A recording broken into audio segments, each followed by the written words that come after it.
Y le agradezco como todas las mañanas, bueno, algunas mañanas, porque hay días que no viene el señor Pacheco, pero por supuesto para el análisis económico, mi querido Rodrigo.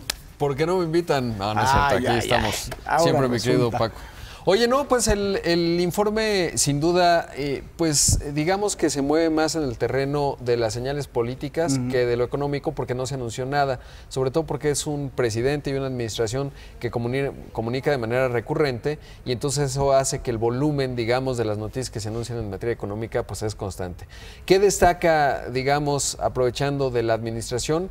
Puntos positivos, en mi opinión. Uno, lo conservador fiscalmente que es el presidente, sobre todo porque cuando tienes una administración que es ambiciosa en programas sociales, es importante no gastar más de lo que se tiene, incluso a pesar de que eso ha generado situaciones complejas. Claro, es que hay que tener cuidado, ¿no? Porque una cosa es no gastar más de lo que tienes y otra cosa es no gastar nada, y que esto empieza a generar esas situaciones complejas. Exactamente, y sobre todo que cuando hagas los recortes, pues tengas cuidado, por ejemplo, en el sector salud, ¿no? Pero finalmente es optimista y positivo el que el presidente sea conservador en esa parte fiscal, porque hemos visto gobiernos en América Latina, ahí está el caso de Argentina, que le está pasando bastante mal, que durante prácticamente más de una década gastó más de lo que tenía. Luego no podía hacer frente a sus compromisos, se venía el default, etcétera.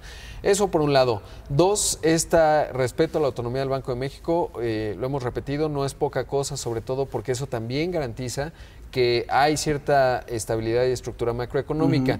Tres, pues sí, sin duda, otro componente importante ha sido la capacidad de negociación, y que a últimas fechas, particularmente con el acuerdo de los ductos, se ha mostrado una administración mucho más pragmática a la hora de tener una relación con el sector privado. Que ha sido importante incluso la firma de este acuerdo, ¿no? De la inversión de 32,000 millones, que creo que es un buen signo de confianza de los empresarios en el propio presidente de la República y en sus políticas, y además de todo, pues lo veo también como una buena intención, ¿no? Como un pacto de muy buena intención. Y que además ahí Carlos Slim lo decía, que fue el único, por cierto, empresario reconocido junto con Carlos Salazar, el presidente del Consejo Coordinador Empresarial, en cuanto a que no se trata necesariamente de un tema de confianza de los empresarios, sino más bien de que esté ahí la demanda. Para que esté la demanda tiene que haber buenos ingresos, y eso quiere decir, claro, confianza de los consumidores, pero también empleo, inversión, etcétera.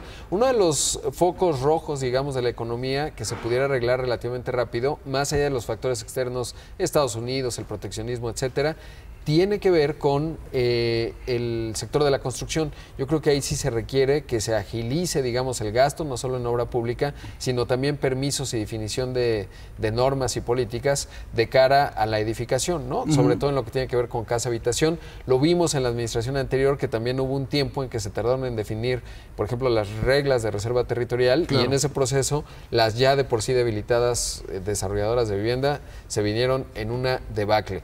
Otro tema positivo, digamos, de esta administración, sin duda la vocación de libre comercio. Hay mucha claridad y pragmatismo de parte del presidente de la República en tratar de lograr que el TEMEC se ratifique, pero sobre todo, incluso de jugar estratégicamente con Donald Trump y no caer en sus provocaciones, porque ahí no hay nada constructivo para México. Claro, y lo ha hecho bien, ¿no? Independientemente de la opinión de algunas personas del Círculo Rojo, me parece que con este señor no te puedes poner a jugar las vencidas. O sea, no vas a ganar uno, y en el mejor de los escenarios perderían los dos países, ¿no? Exactamente. Porque implicaría cortarse un brazo.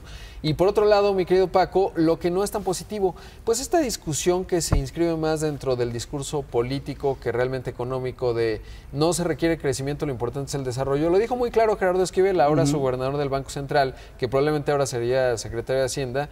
Pues claro, sí es importante tener un crecimiento económico que genere desarrollo, pero sin crecimiento económico simplemente no puede haber desarrollo. Pero, y además de todo, perdón, pero en este momento medir el desarrollo es algo muy complicado. Muy subjetivo. O sea, es muy subjetivo saber si hay menos pobres y si los pobres tienen un ingreso mayor, porque esa medición, por supuesto, tarda mucho tiempo y es muy compleja, ¿no? Sí, y lo vas a ver con los años. A lo mejor el coeficiente de Gini, ¿no? Que es un coeficiente que te dice cómo está la desigualdad, es importante, sin duda lo tendremos que atender, pero eso lo vamos a ver con los años. Pero claro que tienes que tener crecimiento económico, y eso yo creo que se sabe de fondo. Si uno platica con el secretario de Hacienda, pues claramente hay que tener crecimiento.